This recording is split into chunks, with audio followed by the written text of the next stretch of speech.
सबसे पहले तो 2024-25 का बजट पेश करने के लिए हमारे वित्त मंत्री निर्मला सीतारमण जी को बधाई कि उन्होंने रिकॉर्ड स्तर पे उन्होंने ये 7वीं बार बजट पेश किया और 7वीं बार बजट पेश करने का फलाफल यही है कि आज हमारे भारत देश में जो विकास की गति है उसमें और तीव्रता आएगी।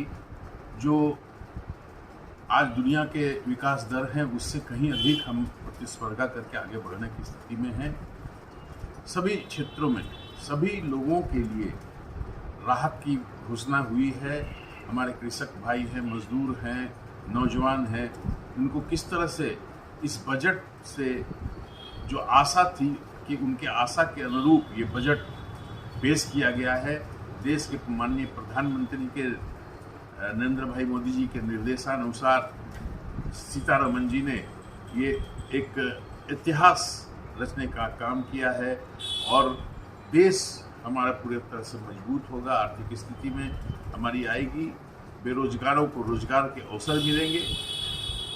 ऐसे बजट को हम नमस्कार करते हैं, प्रणाम करते हैं और यह उम्मीद और पूर्ण विश्वास है कि ये जो बजट है निश्चित रूप 2030 में ये इसका प्रभाव परिलक्षित होगा। आज माननीय वित्त मंत्री सीतारमण जी के द्वारा लगातार 7वीं बार बजट पेश किया गया, इसके लिए हम लोग तहे दिल से उनको बधाई देते हैं। और साथ में ये बजट जो है वो जो माननीय यशस्वी प्रधानमंत्री मोदी जी की परिकल्पना है 2047 में विकसित भारत का निर्माण करने का, उस पर एक अहम ये बजट अपना आधार लेगा। इसमें विशेषकर मध्यम वर्ग को ध्यान में रखते हुए इनकम टैक्स में छूट दी गई है, 2.5 लाख से 3 लाख की गई है और मुद्रा योजना में 10 लाख से 20 लाख की बढ़ोतरी की गई है।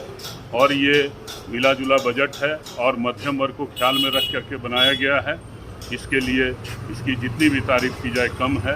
हम लोग प्रधानमंत्री यशस्वी मोदी जी को और माननीय वित्त मंत्री जी को इसके लिए साधुवाद देते हैं। सबसे पहले भारतीय जनता पार्टी का ऐतिहासिक क्षण जब पार्टी का आदरणीय वित्त मंत्री श्रीमती निर्मला सीतारमण जी के द्वारा 7वीं बार बजट प्रस्तुत किया गया है, जो देश हित में व्यापक पैमाने पर विकास की गति को बढ़ाने वाली बजट है, बेरोजगारों को रोजगार देने वाली बजट है, उद्योग जगत को बढ़ावा देने वाली बजट है और देश को सुसंगठित कर आर्थिक दृष्टिकोण से आगे ले जाने के लिए यह बजट है। हम इसके लिए अपने देश के वित्त मंत्री के साथ साथ आदरणीय प्रधानमंत्री दोनों को मैं बहुत बहुत बधाई देता हूं, धन्यवाद देता हूं और साधुवाद देता हूं, क्योंकि देश इस बजट के माध्यम से देश आगे बढ़ेगा, आर्थिक स्थिति में मजबूती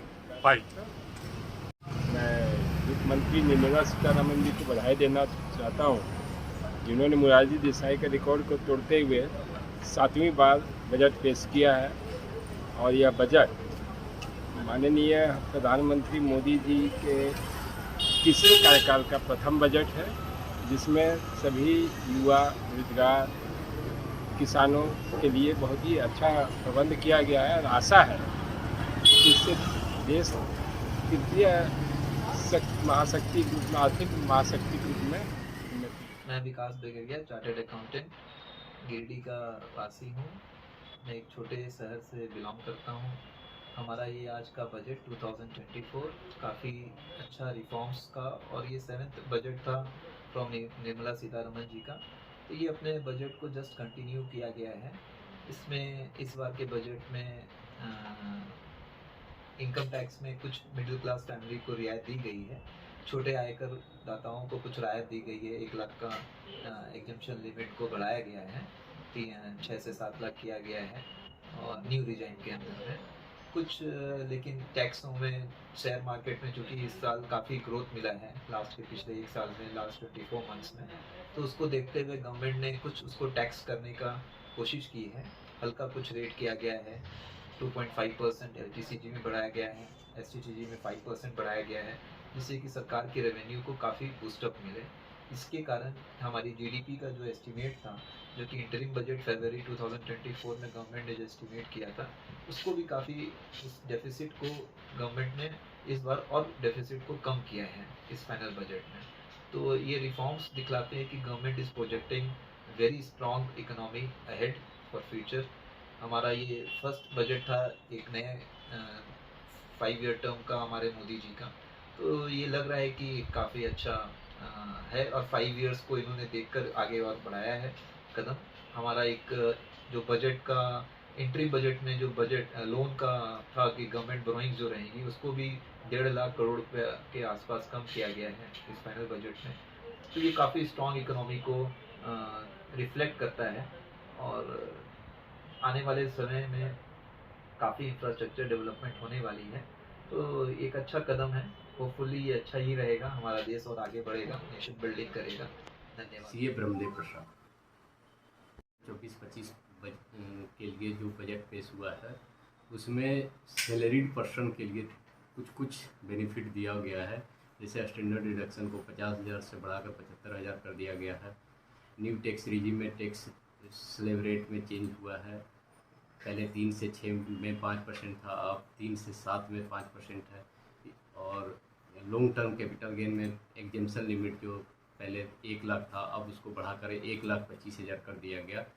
कुल मिलाकर बजट जो है मध्य वर्गीय परिवार के लिए। आज जो भारत सरकार के द्वारा जो बजट पेश किया गया है, यह बजट बहुत ही निराशाजनक है।